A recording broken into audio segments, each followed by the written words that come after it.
when German prisoners came home, and nothing felt the same. They stepped back into streets they once knew well. The language around them sounded familiar, and the faces they passed felt recognizable. Yet, despite all of this, something was unmistakably off.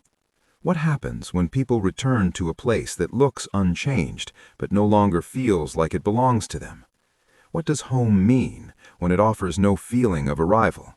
And how does it make sense when the place they dreamed of reaching for years feels farther away than the camp they survived?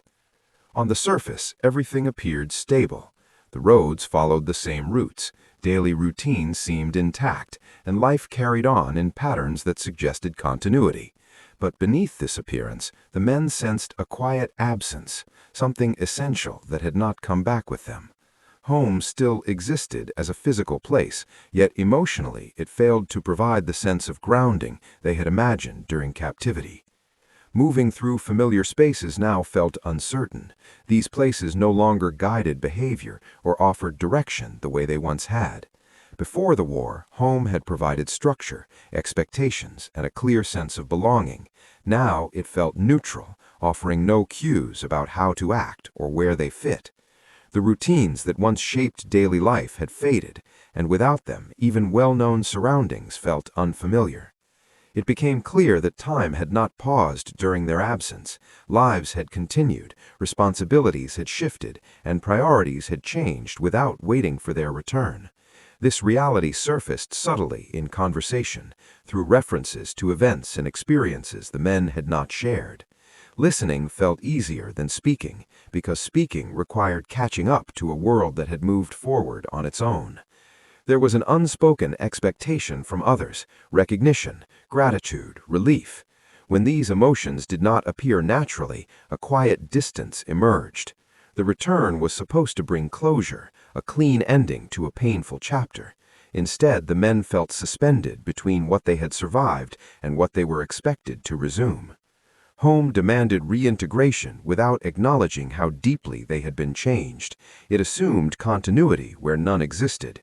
Explaining their hesitation proved difficult, as the language of survival did not translate easily into ordinary conversation. What had once carried meaning inside the camp now felt out of place beyond it, deepening the sense of disconnection.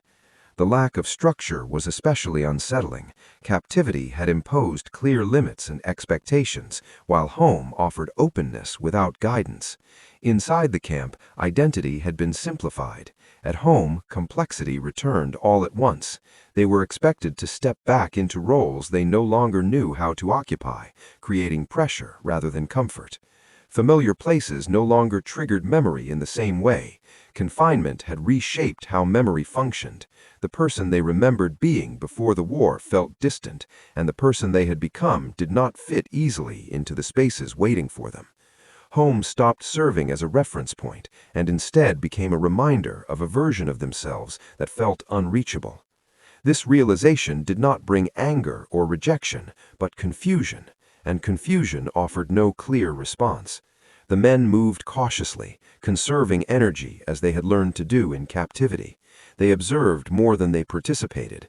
What had once been a survival strategy now shaped their return, limiting engagement and reinforcing separation. Over time, it became clear that coming home did not automatically restore belonging. Belonging required alignment between inner experience and external expectation. The men understood that the camp had not only removed them from home physically, but had permanently altered how home would feel upon return. They were present, yet emotionally displaced in the very place they had waited so long to reach. Many people who enjoy stories like these watch on television. Subscribing helps ensure the next story appears automatically. As days passed, the men noticed that the world around them moved according to expectations they no longer understood. Ordinary life assumed continuity, while their experience represented a rupture that could not be easily explained. People spoke to them as if time had simply paused, as if endurance alone was enough to resume what had been interrupted. This assumption quietly deepened the distance they already felt. Conversations often moved quickly past the war, treating it as something finished rather than something defining. Questions were brief and answers even shorter, not from cruelty, but from a shared desire to move forward. The men understood this impulse, but felt unable to follow it. Moving forward required an internal readiness that had not returned with them. Social interactions began to feel rehearsed, shaped by expectations of gratitude, relief, and visible recovery. When these reactions did not come naturally, they sensed discomfort in others, as if their presence challenged the idea that survival automatically meant healing. To avoid creating unease, they simplified their responses, offering neutral expressions that concealed confusion instead of resolving it. Work and responsibility returned quickly, along with assumptions about motivation and direction. They were expected to plan, engage, and invest in the future, yet their inner focus remained anchored in survival, not ambition. Effort was spent carefully, because effort without meaning felt wasteful. Years of conserving energy had left their mark. Society valued initiative and decisiveness, qualities captivity had quietly suppressed. Inside the camp, waiting was adaptive. Outside, waiting appeared as hesitation or lack of drive. This mismatch created friction, not through conflict, but through misunderstanding. It became easier to stay on the edges of interaction. Observing required less explanation than participation. Participation demanded confidence in roles they no longer trusted themselves to fill. Silence once again became a refuge, not because it felt safe, but because it reduced the need to reconcile incompatible expectations. Their internal rhythm no longer matched the pace of ordinary life. Captivity had taught them to move slowly, deliberately, without anticipation. Outside, speed and momentum were assumed. This contrast intensified the feeling of being out of place. Outwardly, they adjusted. Inwardly, they remained cautious, measuring each step against habits formed under confinement. Over time, this quiet misalignment began to shape identity. They questioned where they belonged in a world that seemed to demand emotional responses they could not summon on command. They were not rejecting society, they felt unseen by it. The transformation they carried was invisible and difficult to express.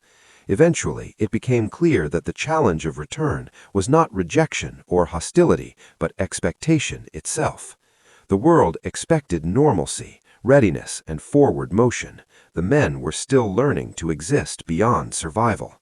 This unspoken gap reinforced the sense that they were physically present, yet emotionally displaced in the very place they had waited so long to reach. As time passed, they realized that belonging was no longer automatic. It was no longer granted by place, language, or shared history. It felt conditional, dependent on how well they could perform normalcy. Acceptance seemed tied to visible progress, to signs of rebuilding and reintegration.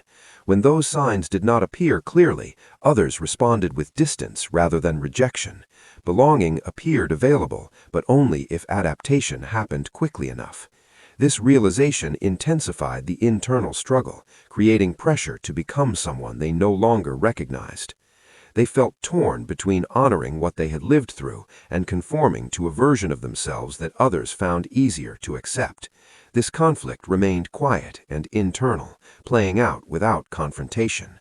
Their understanding of value and purpose had changed. Inside the camp, meaning centered on endurance and survival. Outside, meaning was expected to come from productivity, ambition, and planning, concepts that felt distant after years of suspended life. Attempts to reclaim former identities often felt incomplete. The roles waiting for them seemed to belong to someone else. They moved through familiar spaces with detachment, aware of being present but not fully integrated. Participation required emotional investment, and investment felt risky. Commitment to a future once again meant facing uncertainty. Quiet moments of doubt accumulated over time, leading them to question where they truly belonged, not dramatically but persistently. Returning home did not restore belonging. It revealed how deeply survival had reshaped them, leaving them physically home, yet emotionally out of place. Home no longer gave them clear answers, and the camp, despite its restrictions, had at least offered a shared reality, one where expectations were